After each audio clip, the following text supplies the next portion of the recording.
ভারী বৃষ্টিতে সিলেটের বিভিন্ন স্থানে তৈরি হয়েছে জলাবদ্ধতা, তলিয়েছে ওসমানী মেডিকেল কলেজ হাসপাতালও।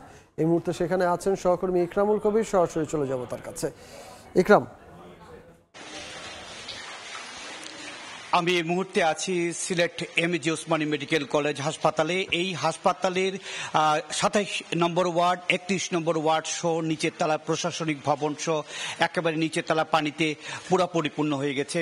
আজকে সারা রাত যে বৃষ্টি হয়েছে, বিশেষ করে রাত ২টার পর থেকে সকাল পর্যন্ত এখনো গুড়ি গুড়ি বৃষ্টি হচ্ছে। এই বৃষ্টিতে পুরো হাসপাতালের নিচতলা পুরো পানিতে ভরে গেছে। আমি আছি যেই ৩১ নম্বর ওয়ার্ড, সেই ওয়ার্ডের পুরো পানিতে আপনারা দেখতে পাচ্ছেন যে পুরো পানিতে পরিপূর্ণ হয়ে গেছে। এখানে যারা রোগীরা আছে আজকে ঈদের দিন, তাদেরকে দেখার জন্য বিভিন্ন আত্মীয় স্বজনরা এখানে আসার কথা, কিন্তু বাইরেও যে পরিমাণ পানি, প্রায় হাঁটু কোমর পরিমাণ পানি ছিল, এখন হাঁটু পরিমাণ পানি রয়েছে, তারা আসতে পারছেন না।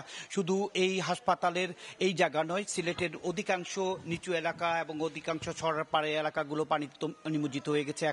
১৭৩ মিলিমিটার বৃষ্টিপাত রেকর্ড করেছে আবহাওয়া বিভাগ ২৪ ঘন্টায়।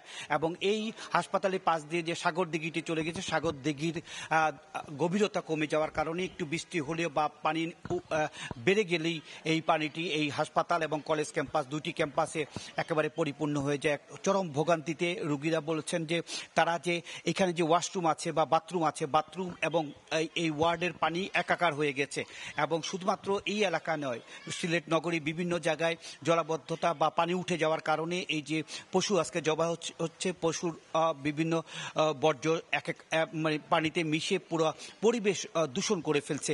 একটি যাকে বলে আজকে এই ঈদের দিনে একটি ভয়াবহ দুর্ভোগের মধ্যে পড়েছে সিলেট নগরবাসী। আমি এই হাসপাতালের পুরো ওয়ার্ড, যেই ৩১ নম্বর ওয়ার্ডে আছে, পাশে যে ২৭ নম্বর ওয়ার্ড আছে, প্রত্যেকটি ওয়ার্ডেরই একই অবস্থা। অর্থাৎ এই হাসপাতালের ওসমানী মেডিকেল কলেজ হাসপাতাল সিলেট বিভাগের সবচাইতে বড় হাসপাতাল, বিশেষায়িত হাসপাতাল। এই হাসপাতালের এই দুর্দশায় রোগীরা, এবং এই হাসপাতালের শুধু নয়, এই ওয়ার্ড নয়, এই ওয়ার্ড সহ এই নিচতলায় যেই মেশিনারিজগুলো আছে, যেই জরুরি সেবা রয়েছে বা জরুরি বিভিন্ন অফিস রয়েছে, ছোটখাটো বড় অফিস রয়েছে এবং প্রশাসনিক রয়েছে, সব জায়গায় পানিতে পরিপূর্ণ হয়ে গেছে।